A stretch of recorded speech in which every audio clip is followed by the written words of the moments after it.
А в столицу Коми тем временем прибыл тематический поезд «Мы армия страны, мы армия народа». В рамках одноименной агитационной акции состав прошел уже через всю Россию, от Москвы до Владивостока, и теперь возвращается в столицу нашей страны. Встретил патриотический поезд и увидел уникальные выставочные вагоны Евгений Стокас.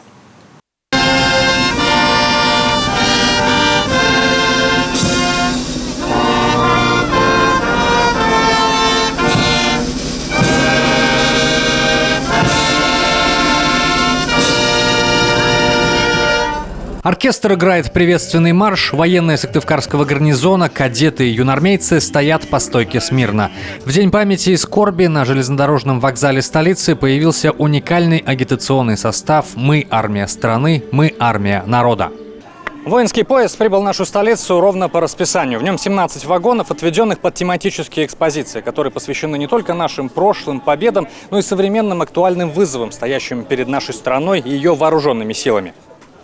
Великой Отечественной здесь посвящена экспозиция «Дорога памяти». Она не столько о самой войне, сколько о ветеранах, ее приближавших. Другие зоны о разных военных конфликтах, в некоторых из которых участвовала наша страна.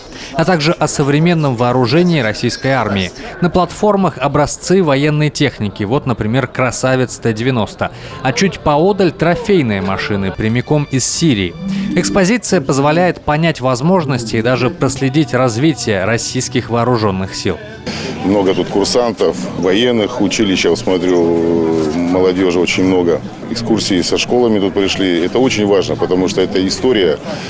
Мы-то ее знаем, и храним, и гордимся ей, какая она есть и была. А вот молодежи это надо нести. И этот поезд как раз это и делает.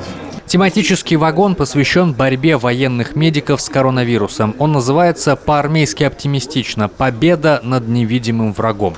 Еще одна зона целиком отдана под молодежь.